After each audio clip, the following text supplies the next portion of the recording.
are being transformed, we cannot tell what is happening. While struggling with the pain of change, it is often impossible to see the new self we are becoming. Snag, a term used in forestry, refers to a standing dead tree. In choreographing this piece, I used the lifespan of a tree as an allegory to describe a distinct chapter in one's life.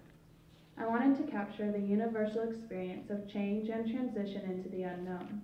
Whether leaving home for the first time, entering a new relationship, or losing a loved one, we all experience the common elements of fear and vulnerability, but also growth. We learn to breathe through the struggle and bless the sacred part of ourselves just waiting for its turn in the world. The tree begins as a seed, something without an identity of its own, and carried by the life preceding it. When dropped into its new environment, the seed is unable to germinate until gradually supported by its surroundings. Conduct is tentative, hesitant. As the life-giving elements of nature nourish and enliven, the seed expands into greater being. It takes root, grows, and strengthens until it is able to stand on its own. At the peak of its existence, fruitful and abundant, the tree rejoices in its ability to affirm and support life.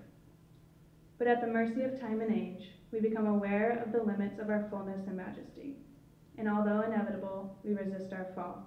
We deny the unavoidable with defiant strength and blind optimism as the reality of mortality seeps into our being, and our bold facade crumbles. We continue to fight with all we can muster, but nature overcomes, and the tree dies. The entire forest grieves over splendor and life lost. But like the seasons, at the end of this chapter are glimmers of the next. What is so neat about a snag is that even dead, it supports life. The felled tree provides an entirely new habitat for species dependent on decomposing wood. We see hints of the future that only this end can make possible.